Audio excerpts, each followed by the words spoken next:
architecture along the Chicago River. Our first stop is going to be the year 1924, with this white building off the right-hand side of the boat that's got a clock tower up on top of it. That is the Wrigley building. And if you were looking up at the Wrigley building and thinking, wow, that looks kind of fancy for 1924, that's only 100 years ago, and this kind of looks older than that. Looks a bit like an old church. Well, that is on purpose. This is a style called Spanish Revivalism, a popular architectural style in the United States in the 1920s.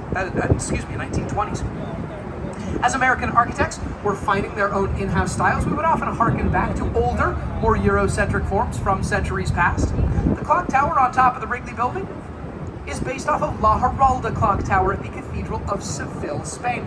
The bright white terracotta tiling around the outside of the building gets brighter as it ascends the clock tower, serving to draw the eye upward towards the clock face. That terracotta tiling is also so fragile that to this day, it has to be washed by hand, using only soap and water, which happens once per year, the last 100 years. Now, the Wrigley building bears the name of the Wrigley Chewing Gum Company. That is a big Chicago name. It is also the name on Wrigley Field, the baseball stadium just north of it up Clark Street. Speaking of big names, I bet you'll never guess the name of the building coming up directly behind me. It was built in the year 2009 by a Chicago architect named Adrian Smith. It is, of course, Trump International Hotel and Tower, which is a great example of a more recent architectural style called contextualism. If you look up the side of the tower, you'll see 3 flat patios ascending the building. Those are called setbacks. Each one of these setbacks corresponds with the height of one of the other buildings around Trump Tower. The first setback is the same height as the roof of the Wrigley building underneath its clock tower.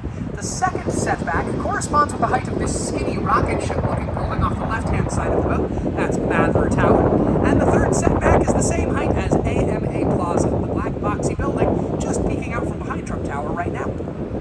If you look directly off the right-hand side of the boat, you'll see a wavy pattern in the first few floors of Trump Tower.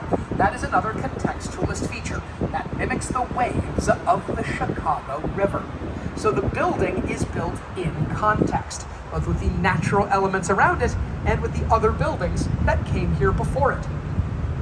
Next up, on the right-hand side of the boat, peeking out from behind AMA Plaza, we have 2 of the more iconic buildings on this architecture tour. I like to call these towers the Corn Cobs. Now, their actual name is Marina. That's a funny nickname, which is going to be a motif on this architecture tour. If we like your building here in Chicago, we might give it a funny nickname. Some artists and architects really enjoy this. Some really don't. I know that Anish Kapoor, the designer of the Cloud Gate sculpture down at Millennium Park, really hates it when we here in Chicago call it the bean. But it looks like a bean, so we're gonna keep calling it that because we think it's cute. Now, coming back to Marina City, these towers were not actually designed to look like a pair of corn cobs. They were designed more with sunflowers in mind. Around the outside of the towers, you have balconies. Those come from apartments that all start pretty narrow at the door, and they flare out into that petal shape around the outside of the building. Underneath those balconies, that petal shape continues, but it becomes valet-only parking. It is valet-only because if you are not very, very careful, you might drive your car into the river, which has happened twice. Once in a Steve McQueen film called The Hunter, and again in a car insurance commercial that was referencing that movie. Underneath that parking structure, you've got things like a steakhouse. There's a seafood joint. It smells lovely right now. They have a bowling alley in there. Underneath it all, there's a place for you to park your yacht. Truly, it's a city within a city. Everything you could possibly need in one location. Marina City was built in the 1960s by a man named Bertrand Goldberg. It was a bit of a social experiment to see if Bertrand Goldberg could convince people to come back and live here along the Chicago River.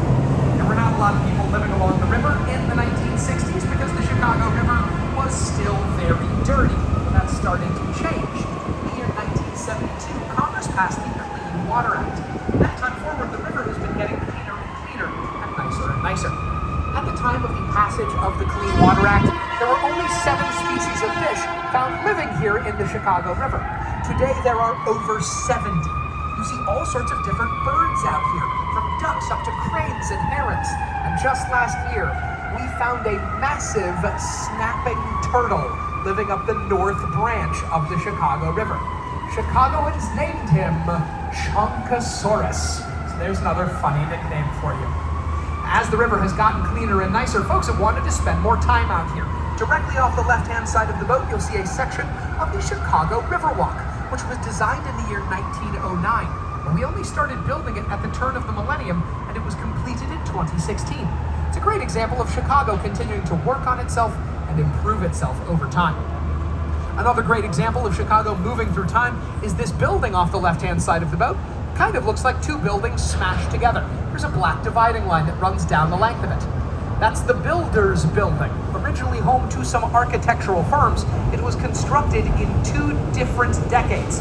The first section that we'll pass on the left-hand side is from the 1920s. It is our first example of Art Deco architecture on the tour.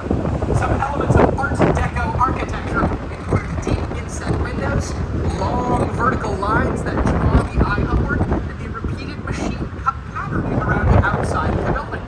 But after that black dividing line, that repeated machine-cut patterning goes away.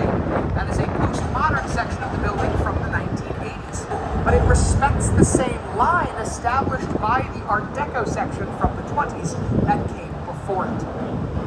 Now, having just introduced you to Art Deco architecture, you will see a much more massive example of it coming up on the right-hand side of the boat.